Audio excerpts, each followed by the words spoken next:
on, guys? Welcome to another episode of Tigers Must Win.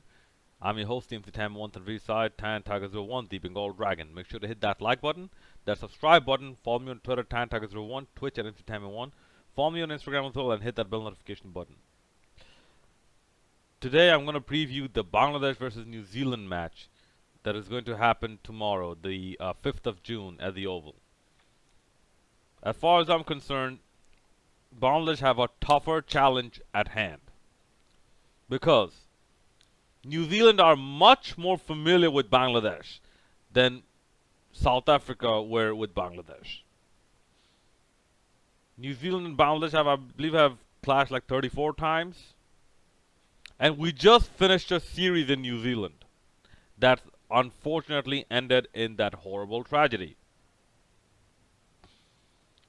So Bangladesh, right now, they even if they have the slightest chance of winning, considering what rampant form New Zealand is in, they won the warm-up match.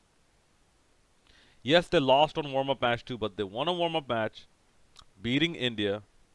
They absolutely thrashed Sri Lanka. Considering that they're in such a rampant form, Bangladesh will have its work cut out for it.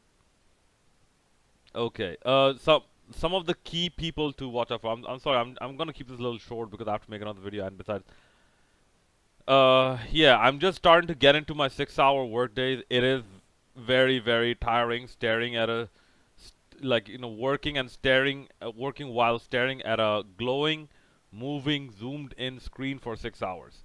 Yeah, it is very taxing. Okay. Bangladesh should actually look out for almost everyone, but especially like Trent Bolt, Matt Henry, Lockie Ferguson, Mitchell Santner, and Colin de Grandhomme. I'm not saying to take Jimmy Neesham lightly, but a lot of people make this mistake. They take Colin de Grandhomme lightly, and then they lose the wicket. Whenever Colin de Grandhomme comes on, they lose the wicket. So Bangladesh should try their best not to give a wicket to Colin de Grandhomme or Mitchell Santner, unless it's in the very death overs where you're already set for something very big and you have wickets in the bag. In terms of New Zealand's batting, Tom Latham is holding it down. Kane Williamson, the beast. But more importantly, Bangladesh should absolutely look out for Ross Taylor. He, after the 2015 World Cup, he has only the second best average in ODIs, second only to Virat Kohli.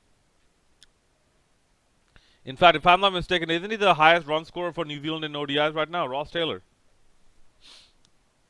That being said, you cannot take the lower order lightly, because people like Colin de Grandhomme, they can be power hitters as well, and that's one thing Bangladesh lack.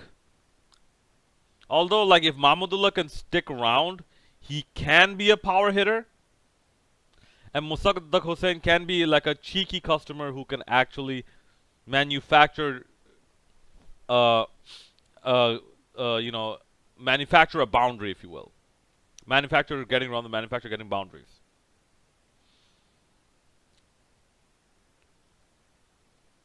So I would say New Zealand has much more of a batting depth than this, because Bangladesh have been known to collapse.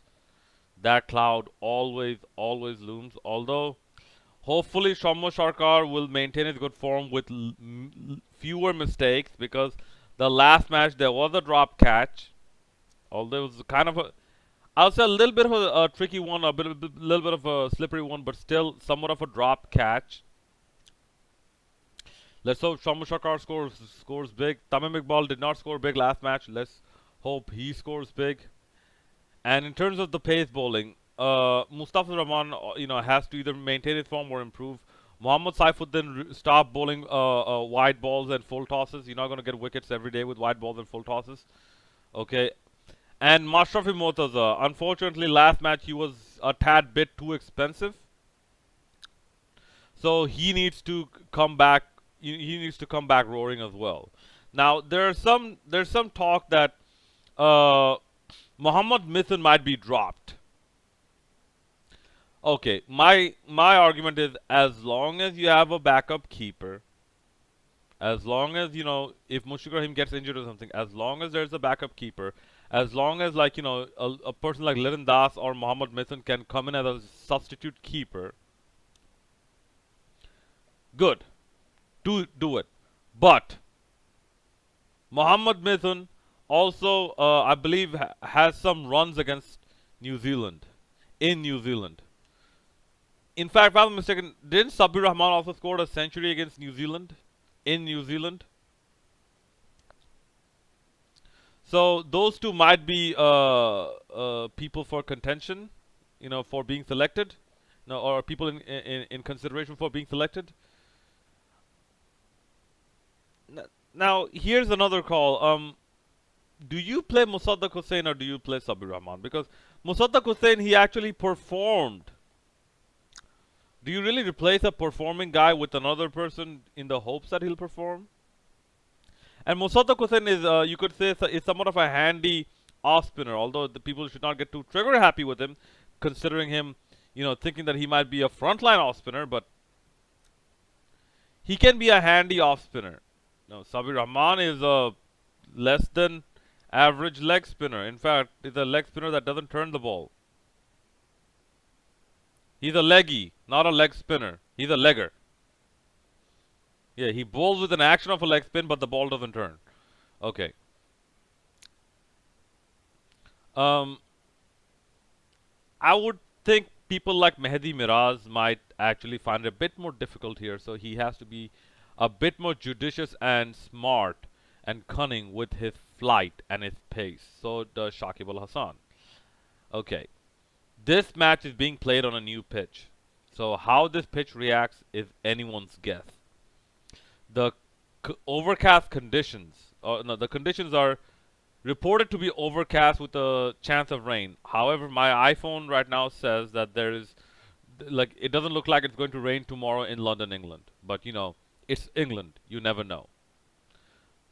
All right, that's about it. And hopefully the best team will win. Hopefully it will be Bangladesh. But here's to a good contest, nevertheless.